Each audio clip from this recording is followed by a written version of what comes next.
যারা ইবাদত করতে স্বাদ পান না, ইবাদতে যাদের মনোযোগ নেই, আজকে আমি এমন কার্যকারী 5টা আমল দিব, 5টা টিপস শেয়ার করব, যে 5টা টিপস অ্যাপ্লাই করলে আপনার ইবাদতের ভেতরে, আমলের ভেতরে, নামাজের ভেতরে, কোরআন তেলাওয়াতের ভেতরে স্বাদ মজা ঢুকাই দিবে একজন। বলেন সবাই, তিনি কে? বলেন সবাই, আজকে আমরা কয়টা টিপস জানতে চাই? 5টা। নাম্বার 1, যেই যুবক, যেই মুরব্বী, যেই মা, যেই বোন ইবাদত করে স্বাদ পেতে চায়, মনে শান্তি পেতে চায়, প্রথম কাজ গুনাহের জীবন থেকে একদম বের হয়ে আসে। কোরআনে আল্লাহ তাআলা বলেছেন, ওয়ালা তাকরাবুল ফাওয়াহিশ, গুনাহের কাজ করো না, ব্যাপারটা এরকম নয়, বরং গুনাহের কাজ হতে পারে এর আশেপাশেও যেও না। আল্লাহু আকবার। কথার ভাইব দেখেন, কথার ভলিউম দেখেন। গুনাহ করো না, ব্যাপারটা এরকম নয়, বরং গুনাহ হয়ে যেতে পারে এমন অশ্লীল কাজের কাছেও যেও না, এই আদেশটা দিয়েছে একজন, তিনি কে? এর কারণ কি জানেন যুবক ভাইয়েরা? কারণটা হচ্ছে যে গুনাহ এমন একটা জিনিস যেটা আপনার নফসে দাগ ফেলে দেয়, কলিজায় দাগ টেনে দেয়, আপনার রূহ, আপনার কলব গুনাহ করতে করতে কলুষিত হয়ে যায়। হাদিসে আসছে, যখন একজন যুবক গুনাহ করে, যখন একজন মানুষ গুনাহ করে, তার হৃদয়ে একটা স্পট পড়ে, একটা দাগ পড়ে, আবার সে গুনাহ করে, আবার একটা দাগ পড়ে, আবার গুনাহ করে, আবার একটা দাগ পড়ে। একটা পর্যায়ে গিয়ে দাগ পড়তে পড়তে পড়তে তার হৃদয়ে আল্লাহ সিল মেরে দেয়। তখন তার কাছে কোনো স্বাদ সে পায় না, তার কাছে কোনটা ভালো, কোনটা খারাপ, কোনটা মন্দ, কোনটা ভালো, সেটাকে ফিল করতে পারে না, কারণ তার হৃদয়ে আল্লাহ মোহর মেরে দিয়েছে। কথার কথা আপনি বোঝার ট্রাই করেন, খুব ভালো করে বুঝবেন। একজন পুরুষ যদি প্রত্যেক দিন ঠান্ডা পানিতে গোসল করে, প্রত্যেক দিন করতেছে, 1 দিন 2 দিন 3 দিন 4 দিন 5 দিন, একাধারে সে 4টা বছর 3টা বছর ঠান্ডা পানি দিয়েই গোসল করে, winter season, summer season, doesn't matter for him, কোনো ব্যাপার না, সে অলওয়েজ ঠান্ডা পানি গোসল করে। একটা পর্যায়ে কি হবে? তার কাছে ঠান্ডা পানি আর ঠান্ডা পানি মনে হবে। আরেকজন যুবক যে প্রত্যেকদিন চুরি করে, চুরি করতেই থাকে, একদিন আইফোন চুরি করে, একদিন বাইক চুরি করে, একদিন কার চুরি করে, একবার বাসায় চুরি করে, চুরি করতে করতে একটা পর্যায়ে গিয়ে চুরিকে আর চুরি মনে হয় না।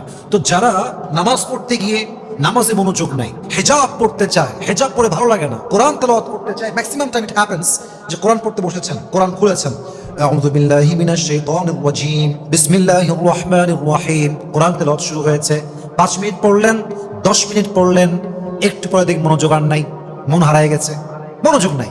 কারণ কি? আপনার ভেতরের কলবে দাগ পড়ে পড়ে এটা একদম কালো হয়ে গিয়েছে। এজন্য আপনি যদি ইবাদতের স্বাদ পেতে চান, প্রথম কথা, সবচেয়ে গুরুত্বপূর্ণ কথা, নিজেকে সমস্ত গুনাহের কাছ থেকে বের করে নিয়ে আসতে হবে। রাজি আছেন তো ইনশাআল্লাহ?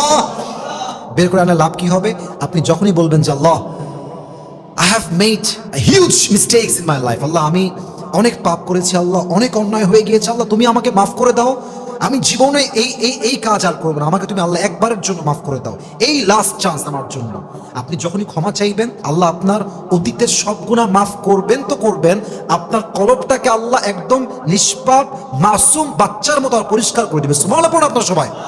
তখন আপনি আপনার ইবাদতে, নামাজে, মসজিদে, কোরআন তেলাওয়াতে স্বাদ খুঁজে পাবেন। অতএব 1 নাম্বার স্টেপ হচ্ছে গুনাহ থেকে আজ থেকে বাঁচা ট্রাই করবেন। রাজি আছেন তো ইনশাআল্লাহ? 2 নাম্বার আমল, যেই বান্দা নামাজের মধ্যে শান্তি চায়, কোরআন তেলাওয়াতে শান্তি চায়, তার জন্য সবচেয়ে গুরুত্বপূর্ণ আমল হলো অনর্থক কাজ থেকে বের হয়ে আসতে হবে। বিড়ি খান, বের হয়ে আসেন। সারাদিন ফেসবুক 2 ঘন্টা 3 ঘন্টা চলছেই, টিকটক 4 ঘন্টা চলছেই, ফেসবুকের রিলস 5 ঘন্টা 6 ঘন্টা চলছেই, টাইম সেন্স নাই, ঘন্টার পরে ঘন্টা টাইম ওয়েস্ট হচ্ছে, তার মাঝে বিন্দু মাত্র কোনো রিয়েলাইজেশন নাই। যেই বান্দা অনর্থক কাজে লিপ্ত থাকে, তার আত্মাটা মরে যায়, তখন সে নামাজে, ইবাদতে, কোরআন তেলাওয়াতে চুল পরিমাণ শান্তি পায় না, মজা পায় না। যেমনটা আল্লাহ তাআলা বলেছেন 18 নম্বর পারা সূরাতুল মুমিনুন 3 নম্বর আয়াত, ওয়াল্লাযীনা হুম আনিল লাগওয়ি মুরিদুন। ইমানদার বান্দার সবচেয়ে বৈশিষ্ট্য হচ্ছে সে অনর্থক কাজ থেকে, মিনিংলেস কাজ থেকে নিজেকে অলওয়েজ বিরত রাখে। আপনি একটু খেয়াল করেন তো আমার দিকে, আপনি জোহরের নামাজের পূর্বে প্রায় 5 ঘন্টা যাবত ফেসবুকে রিলস দেখতেছেন, টিকটকে ভিডিও দেখতেছেন, নামাজের সময় হলো, নামাজ পড়তে গেছেন, এখন নামাজে আল্লাহু আকবার, চিন্তায় কি আসবে, রিলসে কি দেখলাম, টিকটকে আমি কি দেখলাম, কোন মেয়েকে দেখলাম, কেমনে দেখলাম, এই চিন্তা মাথায় যখনই আসবে, নামাজের মনোযোগ গায়েব হয়ে যাবে। অতএব যেই বান্দা ইবাদতে, নামাজে, কোরআন তেলাওয়াতে শান্তি পেতে চায়, স্বাদ পেতে চায়, অনর্থক কাজে কখনো নিজেকে লিপ্ত করা যাবে। আল্লাহ আমাদের সবাইকে বোঝার তৌফিক দান করুন। পড়েন সবাই আমিন। তিন নাম্বার কাজ, এটা হয়তো বা আমরা অনেকে জড়িত আছি বাট আমরা জানি না, এটা আমরা বুঝতেছি না।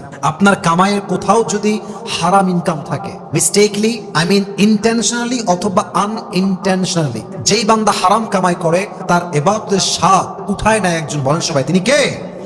হারাম কাজ করে যতই নামাজ পড়েন, যতই কোরআন তেলাওয়াত করেন আর যতই খতম করেন না কেন, আপনি স্বাদ পাবেন না। যদি আপনি হালাল কামাই করতে পারেন, ইনকাম কম হোক, 5,000 হোক, 10 হোক, 15 হোক, যেই বান্দা হালাল কামাই করতে পারে তার নামাজের ভেতরে, তেলাওয়াতের ভেতরে, ইবাদতের ভেতরে শান্তি দেয় একজন, তিনি কে? অতএব মেহেরবানি করে হারাম খাবো না, হালাল খাবেন। ইয়া আইয়ুহান নাস কুলু মিমা ফিল আরদি হালালান তাইয়্যিবা, হালাল খাও, হারাম নয়। হালাল যে খায় তার রিজিকেও বরকত হয়, সেই বান্দা নামাজ পড়েও শান্তি খুঁজে পায়। সুবহানাল্লাহ পড়ে সবাই। 4 নাম্বার, এটা খুব গুরুত্বপূর্ণ আমল, নেকির কাজে একটা কম্পিটিশন করেন। আচ্ছা দেখবেন যে দৌড়ের রেস হয়, যে কে কার আগে দৌড়ে সীমাটা পার করতে পারে, এরকম রেস আছে না নাই? আপনি নেকির কাজে রেস করেন। ওয়াসাবিকু ইলা মাগফিরাতিন মির রাব্বিকুম ওয়া জান্নাতিন আরদুহা কাআরদিস সামাওয়াতি ওয়াল আরদ। আল্লাহ বলছে তোমরা ক্ষমার দিকে প্রতিযোগিতা করো, দৌড়াও, ভালো কাজের জন্য তোমরা দৌড়াও। অতএব আপনি খারাপ কাজে নয়, ভালো কাজে আজ থেকে প্রতিযোগিতা করবেন। আপনার ভিতরে যতটা কম্পিটিশন ফিল হবে যে আমি আরো করব, আরো ভালো করব। আজকে 1 ঘন্টা তেলাওয়াত করেছি, কালকে 1.5 ঘন্টা করব। আজকে 4 রাকাত নামাজ পড়তে আমার 10 মিনিট গেছে, কালকে 20 মিনিট সময় দেব, আরো মনোযোগ বাড়াবো। যত কম্পিটিশন করে ইবাদত করবেন, আপনার ইবাদতের স্বাদ বাড়ায় দিবে একজন, তিনি কে? 5 নাম্বার আমলটা বলেই আমি আমার 5টা পয়েন্ট শেষ করতে চাই। That's very important. নেকির কোনো চিন্তা আসলে, ভালো কাজের কোনো চিন্তা আসলে, ডোন্ট বি লেট, দেরি করবেন না। কথার কথা, রাত বাজে 3টা, রাত বাজে কয়টা?